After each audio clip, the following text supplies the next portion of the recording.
কালনার নৃসিংহপুরের ferry service বন্ধ হলো। গত ৩ দিন ধরে জনগণের উদ্দেশ্যে মাইকিং করে জানানো হয়েছিল যে রেমেলা ঝড় আসছে, যে কোনো সময় ফেরি সার্ভিস বন্ধ হতে পারে। আর সন্ধ্যে 7:30 নাগাদ কালনা এবং নদিয়ার নৃসিংহপুরের ফেরি সার্ভিস বন্ধ হলো। প্রচণ্ড ঝোড়ো হাওয়ায় ভাগীরথী নদীর জল ফুটছে।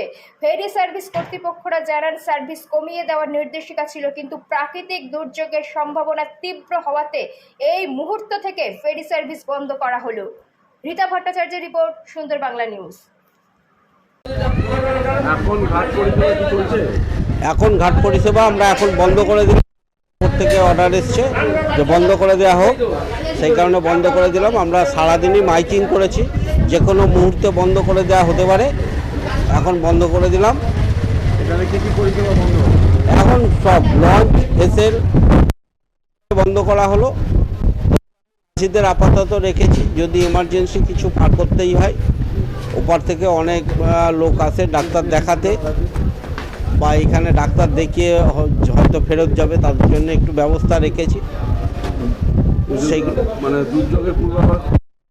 হ্যাঁ, দুর্যোগের জন্যেই বন্ধ। নির্দেশিকা এসেছে আপনাদের? হ্যাঁ, নির্দেশিকা এসেছিল 26-27। আর লঞ্চ এবং ভেসেল পরিষেবা আপনারা সীমিত করুন, রেস্ট্রিকশান বেঁধে দিয়েছিল, সেরমভাবেই চলছিল। পরশু দিন থেকে ওপারে আমরা মাইকিং করছিলাম, যেহেতু ওপার থেকে প্যাসেঞ্জার বেশি আসে আমাদের এদিকে। পুলিশে ওখানে মাইকিং করছিল, আমরা এখানে মাইকিং করছিলাম। আজকে 3 দিন ধরে মাইকিং করার পরে এই এখন আমরা বন্ধ রাখছি। আমার নাম জয়গোপাল ভট্টাচার্য।